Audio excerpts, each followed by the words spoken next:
हाँ स्क्रीन बिल्कुल प्रॉपर आ रही है। एक इसमें एक बार पेन वाला ऑप्शन, हाँ एक मिनट आ गया। हाँ अब इसमें एक बार नीचे ले आ जरा।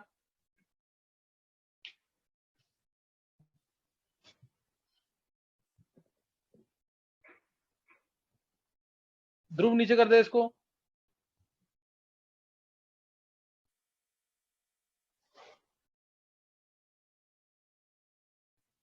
ध्रुव। ये सब नीचे नहीं हो रही क्या? नहीं नहीं नहीं, इसमें हुआ ही नहीं नीचे। सर मैं तो पेज 30 पे पहुंच गया। तो उसमें तो कुछ हो ही नहीं रहा है। सर देखता हूँ सर, एक सेकंड, मैंने शायद पॉज करा। सर अब हो रहा है? हाँ क्वेश्चन 1 से निकाल, 16th क्वेश्चन है तो। देखो इसमें सबसे पहले तो 11th वाले बच्चों को अटेंड करने का बहुत ज्यादा फायदा नहीं होगा। बस एक तुम क्या होता है, एक देख सकते हो कि पेपर किस टाइप का आता है। बिल्कुल सही है ध्रुव, सही ना, पेपर देख सकते हो सिर्फ किस टाइप का आता है, अदरवाइज बहुत ज्यादा फायदा नहीं होने वाला है 11th वाले बच्चों को। जिसने लास्ट ईयर पढ़ा हुआ है, जैसे गर्व ने पढ़ा हुआ है, जिन बच्चों ने भी लास्ट ईयर पढ़ा हुआ है ना, उनको बेनिफिट मिलेगा। तो एक बार नोट करना है। क्वेश्चन नंबर 1, जैसे 2 mole of H G gas is, question पढ़ लेंगे जरूर, is combusted in a fixed volume bomb calorimeter. Fix volume bomb calorimeter है, 2 मोल एच जी है, और उसको कंबशन किया है इसका हमने बॉम्ब कैलोरीमीटर के एक्सेस O2 के साथ 298 केल्विन एटमॉस्फेयर पे HGO सॉलिड बन गया। तो रिएक्शन ये हुई, HGO दिया हमने गैस फॉर्म में, HGO gas plus half O2। इससे आगे आंसर ये गैस ही होगा, और HGO सॉलिड मिल गया। सही ना, HGO सॉलिड मिल गया। अब इसमें क्या बोला है, इफ, और इसमें बोला कि टेम्परेचर बढ़ गया है, जैसे ही कंबशन हुआ तो नेचुरल सी बात है, हीट रिलीज होगी, टेम्परेचर बढ़ेगा। टेम्परेचर बढ़ गया है 298 से 312.8, यानी 2 मोल के लिए टेम्परेचर बढ़ा, ये हो गया 14.8 केल्विन। 2 मोल के लिए टेम्परेचर बढ़ा 14.8 केल्विन। 2 मोल के लिए, 2 मोल Hg के लिए टेम्परेचर बढ़ गया 14.8 केल्विन, ये दिमाग में रखना है। If heat capacity of the bomb calorimeter and enthalpy of formation of Hg gaseous are 20, देखो 20 किलो जूल पर मोल दे रखा है heat capacity, 20 kilo joule per kelvin दे रखा है, 20 kilo joule per kelvin. 1 kelvin अगर टेम्परेचर बढ़ता है तो 20 किलो जूल हीट चाहिए होती है या रिलीज होती है। इसमें चाहिए होगी हीट, सही ना, इतनी हीट चाहिए 20 किलो जूल अगर 1 केल्विन टेम्परेचर बढ़ता है तो। और हीट ऑफ जो फॉर्मेशन दे रखा है, एंथैल्पी फॉर्मेशन दे रखा है Hg गैसेस का, वो दे रखा है 32 किलो जूल पर मोल एट 298 केल्विन। और पूछा क्या है, calculated standard calculate the standard enthalpy of formation of HGO solid. HGO solid का स्टैंडर्ड एंथैल्पी ऑफ फॉर्मेशन निकालना है। वो अगर x है तो x की वैल्यू क्या होगी, वो अगर x है तो x की वैल्यू क्या होगी। तो सबसे पहले तो, क्योंकि फिक्स्ड वॉल्यूम में दे रखा है, यानी हीट जो रिलीज हो रही है वो हमारा QV है। वो क्या है, QV। QV कह लें, QV यानी heat capacity at constant volume, क्योंकि वॉल्यूम फिक्स है। तो QV क्या आ जाएगा यहाँ से, QV की वैल्यू जो आ जाएगी यहाँ से कितनी आ जाएगी, आ, ये, और स्टैंडर्ड मोलर एंथैल्पी है, ध्यान रखना, मोलर एंथैल्पी है ना 1 मोल के लिए, और जबकि ये 2 मोल है, 2 मोल से हमारा कोई मतलब नहीं होगा, हमें 1 मोल के लिए निकालना है। 1 मोल के लिए जो टेम्परेचर राइज हुआ है वो है 7.4 केल्विन, 1 मोल के लिए 7.4 केल्विन, 1 मोल के लिए 7.4 केल्विन। और 1 केल्विन के लिए हीट कितनी रिलीज है, 20 किलो जूल। तो 7.4 केल्विन के लिए 7.4 इंटू 20, इतनी हीट होगी कांस्टेंट वॉल्यूम पे। ये बात समझ आएगा कि नहीं, 1 केल्विन के लिए 20 किलो जूल है, 1 केल्विन के लिए 20 किलो जूल है। तो 7.4 केल्विन के लिए, 7.4 केल्विन क्यों लिया, क्योंकि मोलर हीट कैपेसिटी निकाल ली है, मोलर एंथैल्पी निकाल ली है। तो 7.4 इंटू 20, ये तो सीधा आ गया 74 इंटू 2, ये आएगा 148, 148। और क्योंकि कंबशन हुआ है तो हीट रिलीज होगी -148 किलो जूल। ये आंसर आ गया QV का। ये रिएक्शन का, इस रिएक्शन का QV आ गया। अब हमें इसका नेट डेल्टा H चाहिए, यानी QP चाहिए। तो QP क्या होगा इसका, QP यानी डेल्टा H, वो कितना हो जाएगा, वो हो जाएगा delta E plus delta NgRT, यानी QV plus delta NgRT, -148 plus delta NG। Delta NG तो दिख ही रहा है 1 मोल के लिए, ये भी गैस, आधा मोल गैस, और ये 1 मोल गैस, यानी 3/2 मोल गैस। तो प्रोडक्ट्स माइनस रिएक्टेंट करेंगे तो -3/2 आ जाएगा। R 8.3 दे रखा है, और T 298 है, तो उसको सॉल्व कर लेंगे तो ये डेल्टा H आ जाएगा। डेल्टा H ये आ जाएगा, कितना आ रहा है डेल्टा, यहाँ से सॉल्व करेंगे तो माइनस 3/2 इंटू 8.3 इंटू 298, ये अप्रोक्सीमेटली कितना आ रहा है, और बाय 1000 और कर देना, क्यों, क्योंकि ये किलो जूल में है, ये किलो जूल में है ना, तो बाय 1000 कर देना, बाय 1000 और कर देंगे इसको। तो ये तो दिख रहा है क्लियर यहाँ पे, 298 यानी 0.3 मान लेते हैं इसको, 0.3, 0.9, 0.45, 0.45 यानी इसका आधा, यानी 0.45, इसको कर सकते हैं 4 पॉइंट समथिंग, ये सर 4 पॉइंट समथिंग होगा 3.5 नेगेटिव में। आ रहा है कुछ। हाँ, तो -151 पॉइंट समथिंग आ जाएगा, -151, मैं अप्रोक्सीमेट निकाल रहा हूँ, सिर्फ मैं तरीका बताऊंगा, आंसर खुद निकालने हैं। -151 किलो जूल डेल्टा एच आ गया रिएक्शन का, इस रिएक्शन का डेल्टा एच आ गया -151। अब फॉर्मूला लगा देंगे डेल्टा एच का, प्रोडक्ट्स माइनस रिएक्टेंट्स, इसका तो हीट ऑफ फॉर्मेशन 0 होता है, सबको पता होगा। इसका एक का हमें गिवन है, इसका गिवन है, में इसका गिवन है कितना है 61.32, तो -151 is equal to -151 is equal to products minus reactants, products में एचजीओ का हीट ऑफ फॉर्मेशन निकालना है, HF of HGO minus HF of HG, वो हमें दे रखा है, ये है हमारा 61.32, 61.32, तो आंसर सीधा मेरे अकॉर्डिंग आ गया -151, और ये माइनस में आ जाके प्लस हो जाएगा, 61 है, तो ये आएगा आंसर 90 के आसपास, heat of formation of HGO 90 के आसपास आ जाएगा, 90 आ जाएगा आंसर इसका नेगेटिव में। ये क्लियर हुआ किसी को कि नहीं है? पहला क्वेश्चन इजी क्वेश्चन था, और इस टाइप का क्वेश्चन पहले भी आईआईटी में आ चुका है, इस टाइप का क्वेश्चन पहले भी आईआईटी में आ चुका है, बस ये 2 मोल के लिए दे रखा है, वहां पे 0.01 मोल के लिए था, 0.16 ग्राम ऑफ मिथेन करके क्वेश्चन आया था, सही ना, आईआईटी में पुराना क्वेश्चन है, आ चुका है, और रुड़की में था उस समय, रुड़की, लेकिन अब आईआईटी में मिल चुका, तो आईआईटी में ही मानना उसको। नीचे कर दे एक बार इसको, आंसर खुद निकाल के भी देखना इसको।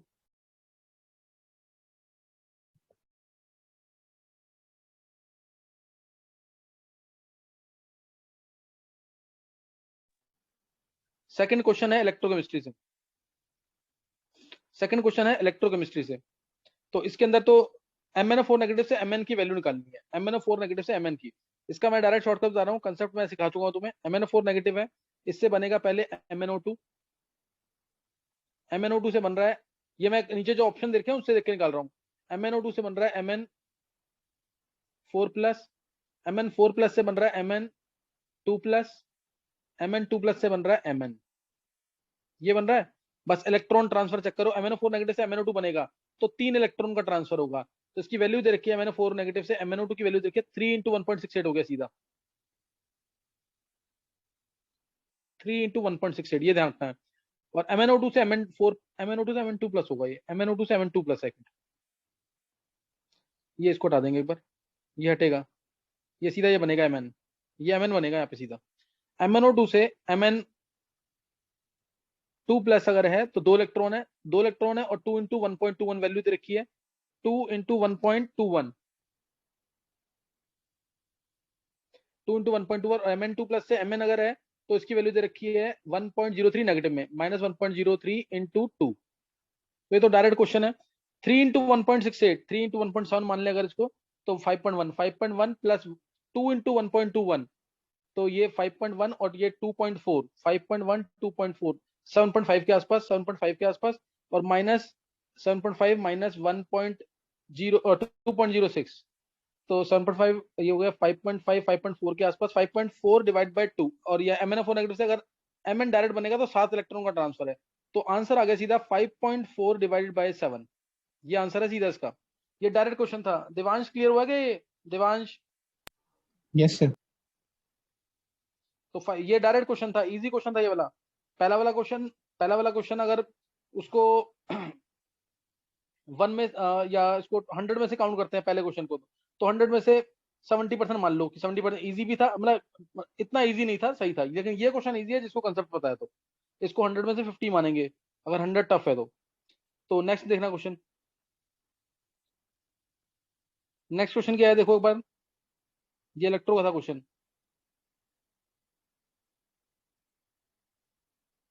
नेक्स्ट क्वेश्चन है, ए solution is prepared by mixing 0.01 mole each of H2CO3, NaHCO3, Na2CO3 and NaOH, और 100 ml वाटर है, और पीएच पूछा हुआ है इसका, तो ये आयनिक इक्विलिब्रियम का क्वेश्चन है, क्योंकि इसमें अगर तुम 4 चीजें पढ़ी हैं तुम्हारे सामने, 4 चीजें अगर तुम्हारे सामने पढ़ी हैं, तो तुम क्या कहोगे, किसकी रिएक्शन होगी, NaOH और H2CO3 की रिएक्शन होगी आपस में, सही ना। NaOH की और H2CO3 की रिएक्शन होगी आपस में, तो NaOH plus H2CO3,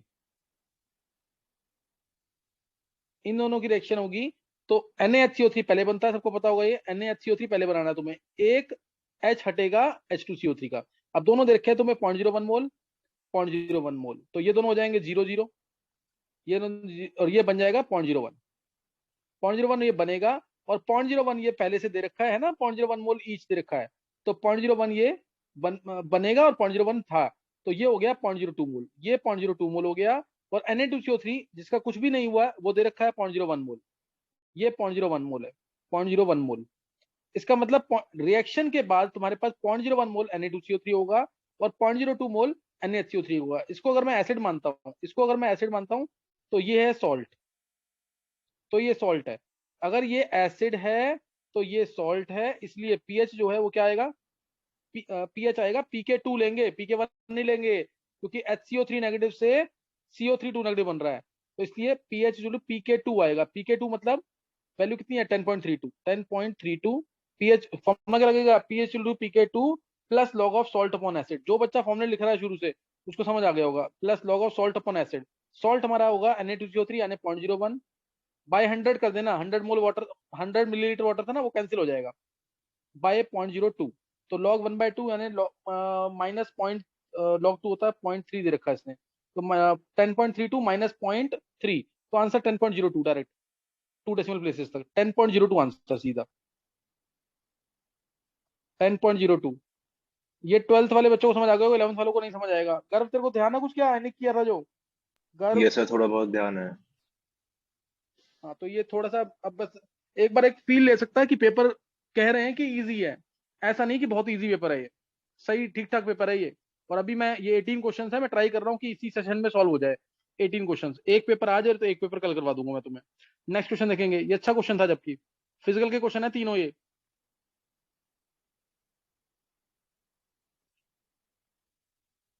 next question थोड़ा सा ऊपर कर दे जी, आप मार्क मत करो। A solution is prepared by mixing 0.01 मोल, ये तो हो गया है। द ट्रीट, थोड़ा ऊपर कर दे एक बार। हाँ देखो, अब नेक्स्ट क्वेश्चन है the treatment of N aqua solution of 3.74 ग्राम। अब देखो ये क्वेश्चन है इनऑर्गेनिक का, और इनऑर्गेनिक या क्वालिटेटिव भी कह सकते हो। तो और इन्होंने साथ में क्या ऐड कर दिया इसमें, इन्होंने ऐड कर दिया इसमें मोल कंसेप्ट। तो बस यही हुआ है, ऑर्गेनिक है तो भी मोल कंसेप्ट आया, इनऑर्गेनिक है तो भी मोल कंसेप्ट से रिलेटेड क्वेश्चन आया, तो इसलिए मोल कंसेप्ट बहुत स्ट्रांग होना चाहिए।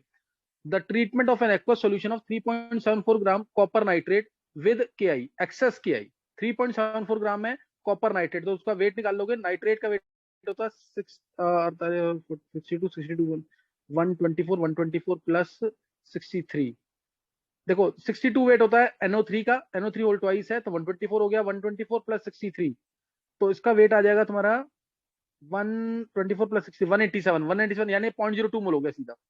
3.74 ग्राम कॉपर नाइट्रेट मतलब 0.02 मोल, तो जो क्यूबिक नाइट्रेट दे रखा है ये 0.02 मोल है, और ये लिमिटिंग रेजेंट है, लिखा ही हुआ इसने आगे, एक्सेस ऑफ KI सी रिएक्शन हुई इसकी, KI सी रिएक्शन होगी तो मिल जाएगा Cu2I2। ये बहुत इंपॉर्टेंट रिएक्शन है पी ब्लॉक की या क्वालिटेटिव की। Cu2I2 मिलता है, साथ में I2 मिलता है, साथ में I2 मिलता है, Cu2I2 प्लस I2 बैलेंस करेंगे तो तुम्हें दिख रहा है कि I2 दो, ये इसी की ब्राउन सोल्यूशन बोली ना, जो एक्सेस किया गया ब्राउन सोल्यूशन, एक्चुअल में ये I2 जो होता है ब्राउन कलर का होता है। I2 कौन से कलर का है, ब्राउन कलर का।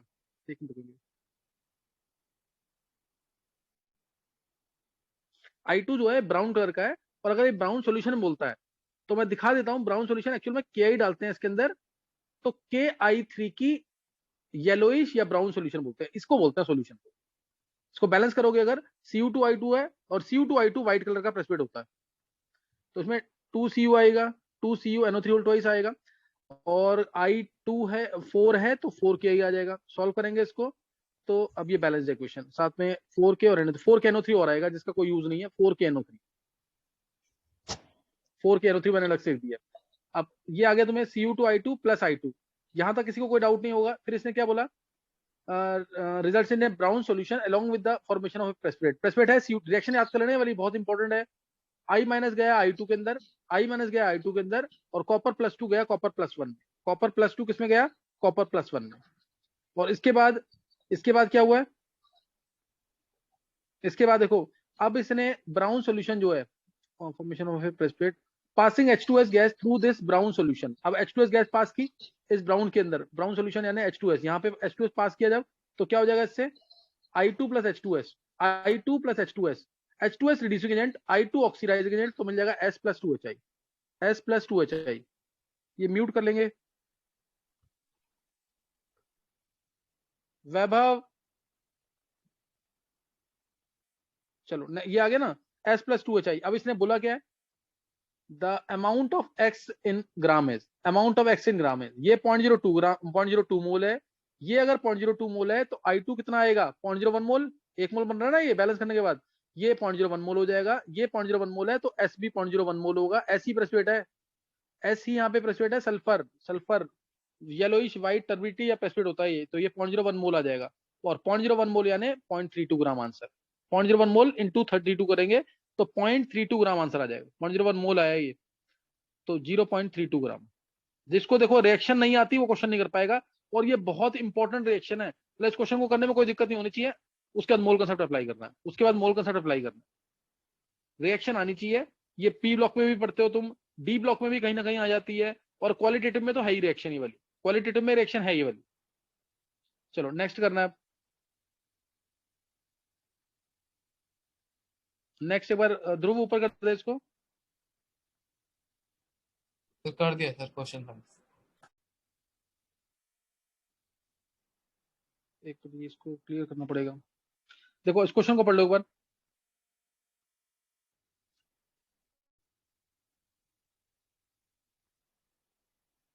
अब ये रिएक्शन भी मैंने कहीं ना कहीं अभी लिखी है रिएक्शन, ये बहुत इंपॉर्टेंट डिस्प्रोपोर्शनेशन रिएक्शन है, जो Cl2 की भी होती है, Br2 की भी होती है, S की भी होती है, और यहाँ फॉस्फोरस की दे रखी है, यहाँ पे देखिए फॉस्फोरस की। तो इसमें रिएक्शन क्या है एक बार पढ़ेंगे जरा। क्वेश्चन क्या है? Dissolving 1.24 gram of white phosphorus, white phosphorus है, सही ना, व्हाइट फॉस्फोरस है 1.24 ग्राम, P4, P4 यानी वेट इसका 124 ग्राम है, 124 ग्राम इसका वेट है, और 1.24 ग्राम ये दे रखा है, तो 0.01 मोल हो गया सीधा। रिएक्शन लिखेंगे P4 + NaOH + H2O। बहुत इंपॉर्टेंट रिएक्शन है, बैलेंस तुम कर ही लोगे इसको। PS3 मिलेगा, 3 NaOH होता है इसके अंदर, और 3 H2O होता है, और मिलता है PS3 + 3 NaH2PO2, 3 NaH2PO2। बैलेंस तुम कर लोगे इसको, ये बहुत इंपॉर्टेंट रिएक्शन है। ये मैंने अभी किसी दिन क्लास में भी शायद लिखी है वाली रिएक्शन कहीं, 3 NaH2PO2 आ जाएगा, सही ना, 3 NaH2PO2। तो इसमें अगर 3 NaH2PO2 आ गया, अब इसके अंदर इसने बोला ये ये है 0.01 मोल, ये 0.01 मोल है, ये 0.01 मोल है। तो PH3 भी कितना आ जाएगा? PH3 गैस निकली ना यहाँ पे, व्हाइट फॉस्फोरस बर्न करता है एट एटमॉस्फेयर ऑफ CO2 में, तो 0.01 मोल आ जाता है। ये 0.01 मोल ये आ जाएगा, ये भी 0.01 मोल आ जाएगा PH3, 1 मोल से 1 मोल है ना, तो 0.01 मोल ये आ गया। अब PH3 में जब CuSO4 डालते हैं, PH3 में जब CuSO4 डालेंगे तो बनता है Cu3P2, ब्लैक कलर का प्रेसिपिटेट, Cu3P2 बनता है, Cu3P2 बनता है। बैलेंस करोगे Cu3 है और प्लस H2SO4 आएगा, प्लस H2SO4। अगर इसको बैलेंस करोगे तो यहाँ पे Cu3 है तो 3 CuSO4 आ जाएगा, और PH3 तो 2 PH3 आ जाएगा। ये बैलेंस हो गई इक्वेशन। तो ये 0.01 मोल था, 0.01 मोल के साथ कितना CuSO4 चाहिए उस गैस को कंज्यूम करने के लिए? तो 2 मोल के साथ 3 मोल है, ये 0.01 मोल के साथ कितना होगा? 0.01 मोल के साथ कितना होगा? 3/2 इंटू 0.01 मोल, 3/2 इंटू 0.01 मोल। और CuSO4 कितना है, वेट कितना होता है इसका? इसका वेट है कॉपर सल्फेट का 3/2 इंटू 0.01, और कॉपर सल्फेट, सल्फेट 96, कॉपर का 63, 63 + 96 159 इंटू 159 करेंगे, आंसर आ गया। देखो बस रिएक्शन है, देखो जो 2 क्वेश्चन कराया मैंने लास्ट, रिएक्शन है और साथ में मोल कंसेप्ट, रिएक्शन की बैलेंसिंग और साथ में मोल कंसेप्ट, सही ना, रिएक्शन की बैलेंसिंग है और साथ में मोल कंसेप्ट, ये 5th क्वेश्चन था। और ये दोनों रिएक्शन बहुत इंपॉर्टेंट है, copper nitrate, cupric nitrate plus KI वाली रिएक्शन भी जो मैंने ऊपर लिखी है, क्यूप्रिक नाइट्रेट प्लस KI वाली, और नीचे P4 + NaOH। जिसने पी ब्लॉक बहुत ढंग से पढ़ा हुआ ना, उसको पता होगा कि रिएक्शन कितनी इंपॉर्टेंट है। P4 plus Na। What question ऐसे आता है, एनसीईआरटी में दे रखा है, what happens when white phosphorus Burns in an inert atmosphere of CO2 with alkali, with alkali, alkali के साथ बर्न करता है तो क्या मिलेगा। तो ये तुम्हें करना है इसके अंदर। नेक्स्ट क्वेश्चन देखना, नेक्स्ट क्वेश्चन। अब ये है क्वेश्चन ऑर्गेनिक का, इसमें भी शायद, हाँ इसमें भी देखो मोल कंसेप्ट लगा रखा है, ऑर्गेनिक है प्लस क्वालिटेटिव एनालिसिस, साथ में इसमें मोल कंसेप्ट लगा रखा है, नहीं साथ में इसमें मोल कंसेप्ट लगा रखा है। तो ये क्वेश्चन भी बहुत इंपॉर्टेंट है। देखो इसमें क्या है, ये दे रखा है तुम्हें, ऊपर CH2OH, CH2OH है, Br, नीचे Br, और प्लस डाला क्या इसके अंदर, रेड फॉस्फोरस प्लस Br2, यानी P plus Br2, P plus Br2 मतलब PbR3 डाला है। P प्लस Br2 का मतलब होता है PbR3, ये PbR3 डालेंगे तो इसलिए OH हटके Br लग जाएगा, सिंपल न्यूक्लियोफिलिक सब्स्टिट्यूशन होगी SN2 मैकेनिज्म से। ये लग गया Br, OH का Br आ जाएगा और नीचे भी Br। अब उसके बाद इसको केरियस मेथड लगाया इसके अंदर। अब केरियस मेथड जिसने पढ़ा हुआ है उसको पता होगा, वो 2 पेज का है लेक्चर पूरा, वो मैंने तुम्हें करवाया हुआ है लास्ट ईयर, अगर जिसने किया हुआ है तो बहुत अच्छी बात है, प्योरिफिकेशन के साथ करवाया था ये। और मैंने बोला था इस पे बच्चे जो गए थे मैंने उनको बोल दिया था, मैंने केरियस मेथड से रिलेटेड या लेसन्स टेस्ट से रिलेटेड, इनसे रिलेटेड क्वेश्चन, जल डाल्स मेथड से रिलेटेड, इससे रिलेटेड क्वेश्चन डेफिनेटली आ जाता है 2-3 साल में एक बार, और अभी तक आया नहीं पीछे, तो इस साल आ सकता है। और ये क्वेश्चन आया हुआ है इसमें, एक ही आया और एक आगे भी आया हुआ मैट्रिक्स मैच। तो अब इसमें 1 ग्राम लिया है हमने, आर ये रहा, इसको 1 ग्राम लिया है, आर को लिया 1 ग्राम, इसका वेट कितना है वो निकाल लेंगे, मोल्स आ जाएंगे उससे। 1 डिवाइडेड बाय इसका मॉलिक्यूलर वेट कितना आएगा, निकालना जरा, C7 यानी 84, 84 और H है यहाँ पे 690, 90 प्लस 80, 80 160, 90 प्लस 160, 250 वेट आ जाएगा, चेक कर लो बार, 1/250 ये मोल होगा इसके, 1/250।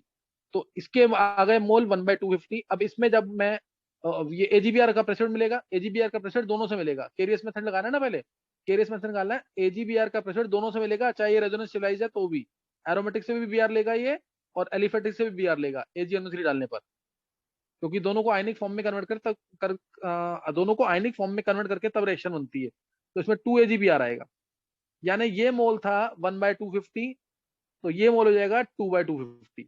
2/250 मोल मींस इसका वेट होगा Ag का 108 और Br का 80, तो 1 × 188 इंटू 188, ये इससे आ जाएगा, इसका मास, इससे मास आ जाएगा। ये क्वेश्चन था 6th क्वेश्चन। देखो इसमें ऑर्गेनिक आई है लेकिन साथ में क्या लगा रखा है, मोल कंसेप्ट, साथ में मोल कंसेप्ट लगाया हुआ है। तो हर क्वेश्चन में यही किया हुआ है कि मोल कंसेप्ट साथ में अप्लाई कर रखा है, सही ना, मोल कंसेप्ट को साथ में अप्लाई कर रखा है। 7th क्वेश्चन देखेंगे, देवांश Yes, sir. समझ आ रहे हैं क्वेश्चंस? Yes, sir. देखो 11th वाले बच्चों को तो कम समझ आएगा, ऑर्गेनिक करनी रखी है, ऑर्गेनिक थोड़ी सी रिएक्शंस पढ़ लेते ना, अगर तुम जो मैंने कन्वर्जेंस बोली है, मैं तुम्हें दोबारा बोल रहा हूँ, उन्हीं कन्वर्जेंस है सारा क्वेश्चन, क्वेश्चन देखते ही पहचान लोगे अगर कन्वर्जेंस की हुई है तो। देखो 7th क्वेश्चन कन्वर्जन के ऊपर, 8th क्वेश्चन कन्वर्जन के ऊपर, कंसेप्ट तो बहुत ही कम आए हुए हैं, ये सब कन्वर्जेंस के ऊपर क्वेश्चन आए हुए हैं, चेक कर लो एक बार। जैसे को 8th क्वेश्चन देखोगे अगर तुम, 8th क्वेश्चन में, एक मिनट जाओ बस, देखो 8th क्वेश्चन में दिया हुआ है, ध्यान देंगे, क्लोरोबेंजीन में NaOH 623 केल्विन और 300 एटमॉस्फेयर, कौन सा प्रोसेस है ये? क्लोरोबेंजीन में NaOH 623 केल्विन 300 एटमॉस्फेयर, कौन सा प्रोसेस है? डाउस Dow's प्रोसेस process. डाउस प्रोसेस। हाँ तो इसमें डाउस प्रोसेस है, तो बनेगा ONA, पहले फर्स्ट स्टेप डालेंगे तो ONA बनेगा, यानी O- बनेगा, O- बनेगा। उसके बाद डाला इसने, ये बहुत इंपॉर्टेंट रिएक्शन, पिक्रिक एसिड अगर डायरेक्ट बनाते हैं ना, कंसंट्रेटेड फिनॉल के अंदर कंसंट्रेटेड HNO3 और कंसंट्रेटेड H4 डाल दें तो डायरेक्ट मिलता है पिक्रिक एसिड। और अगर उसकी एफिशिएंसी बढ़ानी है, ध्यान सुन लेना लाइन ये, अगर फिनॉल होता है उसमें कंसंट्रेटेड HNO3 और कंसंट्रेटेड H4 डाल देंगे तो डायरेक्ट मिलता है पिक्रिक एसिड। अब अगर इसकी एफिशिएंसी बढ़ानी है तो पहले डालो H2SO4 एंड देन HNO3, तो उससे जो मिलेगा ना पिक्रिक एसिड, उसकी एफिशिएंसी बहुत ज्यादा, उसकी एफिशिएंसी होगी बहुत ज्यादा, इसलिए इसमें डाला पहले H2SO4 कंसंट्रेटेड फॉर्म में, वो O- को OH भी कर देगा, वो O- को OH भी कर देगा, और फिर डाला एंड देन, लिखा ना एंड देन HNO3, इससे मिलेगा पिक्रिक एसिड और उसकी एफिशिएंसी बहुत ज्यादा। नाइट्रेशन करते हैं फिनॉल का तो भी पिक्रिक एसिड मिलता है, एफिशिएंसी बढ़ानी है तो पहले H2SO4 डालो फिर HNO3 डालो, दोनों को एक साथ डालोगे तो अगर 60% मिल रहा है तो इससे मिलेगा 80%, ये मिल गया पिक्रिक एसिड। ये पिक्रिक एसिड मिल गया। अब इसने बोला मेजर प्रोडक्ट बताना है तुम्हें, और तो मेजर प्रोडक्ट में कुछ पूछा था शायद, फाइंड द परसेंटेज ऑफ, देखा ना, find the percentage of hydrogen in Q. इसके अंदर कितने हाइड्रोजन है, यहाँ एक हाइड्रोजन, यहाँ दो हाइड्रोजन, यहाँ तीन हाइड्रोजन, तीन हाइड्रोजन है। और टोटल वेट कितना है इसका, टोटल वेट से डिवाइड करेंगे इसको इंटू 100, टोटल वेट से इसको डिवाइड करेंगे इंटू 100। चेक कर लो एक बार,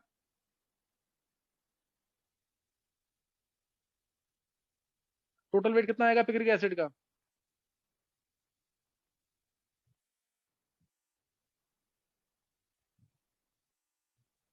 चेक करो एक बार टोटल वेट कितना आएगा इसका। कार्बन 6 है 72, NO2 3 है, NO2 का weight 32 plus 14 46 into 3 92 plus 46 98 40 138 138 plus 92 plus 16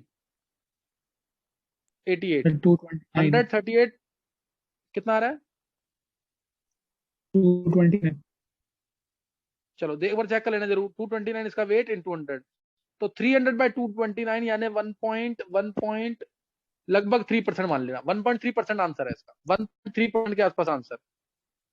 8th question, 8th question,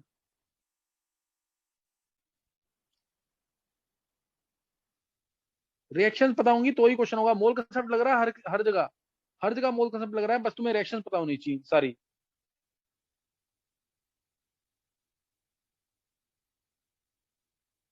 चलो अब नेक्स्ट है,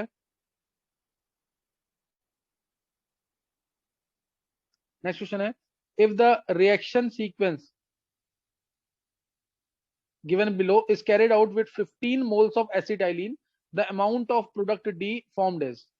देखो अब ये तुम्हें सबको याद होगा, 3 मोल लेते हैं अगर इसके तो 1 मोल मिलता है बेंजीन, यहाँ पे याद है कि नहीं, ये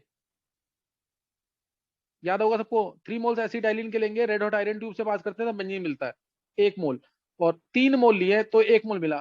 15 मोल लेने हैं हमें, लिखा है ना 15 मोल, 15 मोल एसिटाइलिन लिया है, 3 से 1 तो 15 से 5 मोल मिलेगा, लेकिन एफिशिएंसी कितनी है 80%, तो इसलिए 4 मोल ही है एक्चुअल में, 4 मोल मिल गया, ये 4 मोल ये मिला। अब इसमें डाला प्रोपाइल क्लोराइड, अब एक एक मोल चलेंगे सबके, प्रोपाइल क्लोराइड डाला 50% मिल रहा है, तो क्यूमीन मिलेगा, यहाँ पे सबको पता होगा ये क्यूमीन मिलेगा 2 मोल, क्यूमीन मिलेगा 2 मोल। और मोस्ट इंपॉर्टेंट रिएक्शन O2 डाला H3O प्लस डाला, तो हमें क्या मिलता है क्यूमीन से, फिनॉल प्लस एसीटोन, एसीटोन को इसने माइनस कर ही दिया तो यहाँ मिल गया फिनॉल, और वो मिला 50%, 50% यानी 2 मोल का 1 मोल, तो 1 मोल मिल गया फिनॉल ये।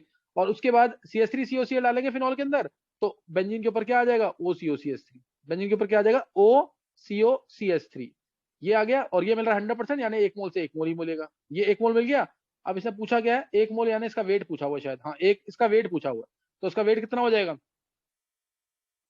इसका वेट कितना आ जाएगा 1 मोल का।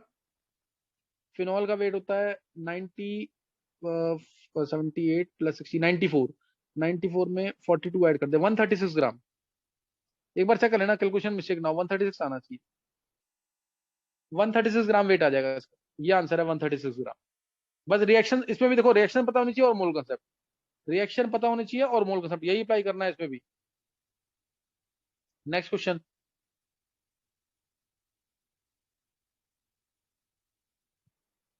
ऊपर कर दे एक बार ध्रुव, ये एक पार्ट खत्म हो गया है, अब है मल्टीपल चॉइस, मल्टीपल चॉइस है, ये एक बार रब नहीं हो रही है।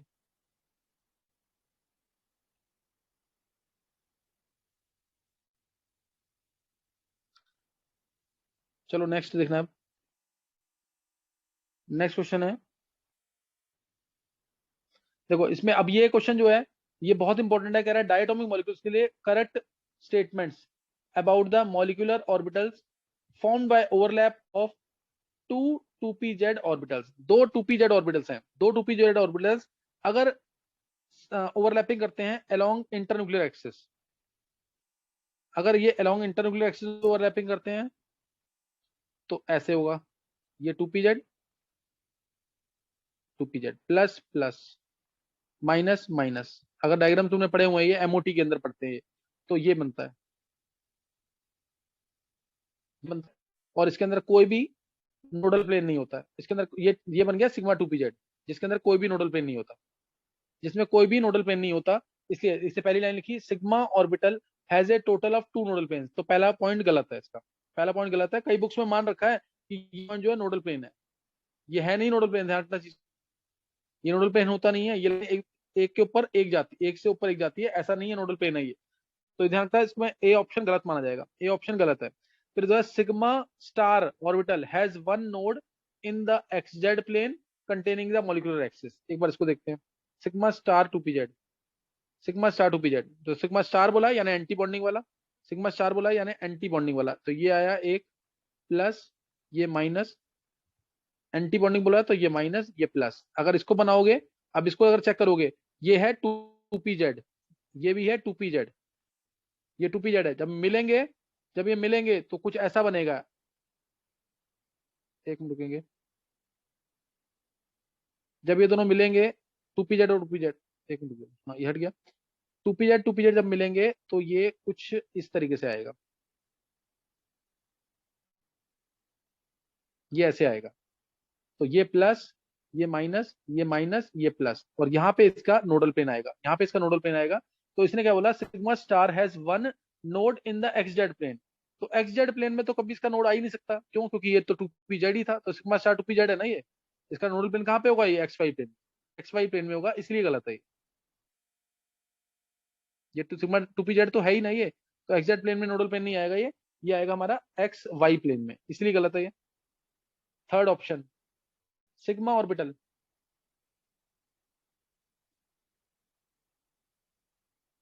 थर्ड ये है pi orbital has one node in the pi orbital. अब ये दोनों मिलकर अगर पाई बनाते हैं, ये और ये प्लस प्लस है ऊपर, यानी क्रैश क्रैश ट्रफ ट्रफ, तो ये बनेगा इस तरीके से, ये ऐसे बनेगा, तो इसका नोडल प्लेन ये आएगा इसमें।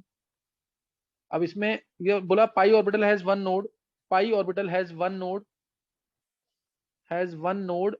in the plane which is perpendicular to the molecular axis, which is perpendicular to the molecular axis and goes through the center of the molecule, and goes through the center of the molecule। इसको मान सकते हैं, ये बिल्कुल गलत तो नहीं हो सकता, ये x node plane which is perpendicular to the molecular axis, pi orbital has one node in the plane पर which is perpendicular to the molecular axis। देखो इसके इस पॉइंट के सेंटर में, मॉलिक्यूल के सेंटर पे इस पॉइंट से नोड प्लेन पास हो सकता है, इस पॉइंट से प्लेन पास हो सकता है, और वो इसके इस मॉलिक्यूल के परपेंडिकुलर भी हो सकता है और सेंटर से भी पास होता है। तो ये ऑप्शन करेक्ट हो सकता है, सी वाला, सी वाला करेक्ट हो सकता है। फिर लिखा last, pi star orbital has one node in the X Y plane containing the molecular axis. Pi star के अंदर, पाई स्टार कैसे बनेगा वो चेक करेंगे एक बार। पाई स्टार ये बनेगा इस तरीके से, प्लस माइनस, तो माइनस प्लस, अब ये दोनों इस तरह से बन जाएगा जब ज्वाइन, टू पी जेड ही है, जब ये दोनों ज्वाइन करेंगे तो इस तरीके से, इस तरीके से, इस तरीके से और इस तरीके से। ये नोडल प्लेन, यहाँ पे भी दो नोडल प्लेन है इसमें, ये दो नोडल प्लेन है इसके अंदर। तो इसने क्या बोला, pi star has one node, दो नोडल प्लेन है इसके अंदर, has one node in the X Y plane, बिल्कुल सही है क्योंकि ये तो जेड में है, ये भी ये तो सारे लोब जेड में ही होंगे ना, तो has one node in the X Y plane containing the molecular axis, हो सकता है, बिल्कुल हो सकता है, एक्स वाई प्लेन में तो होगा ही ना, जेड में तो नहीं होगा, लेकिन एक्स वाई प्लेन में तो होगा ना ये। तो इसलिए सी और डी आंसर मोस्ट प्रोबेबल है इसके, सी और डी मोस्ट प्रोबेबल आंसर है। ए हो सकता है दे रखा हो, लेकिन ए गलत होगा, सी और डी होगा आंसर इसका, सी और डी। अब एक बार दोबारा ज्वाइन कर लेंगे, 10th क्वेश्चन से मैं डिस्कस कर रहा हूँ दोबारा।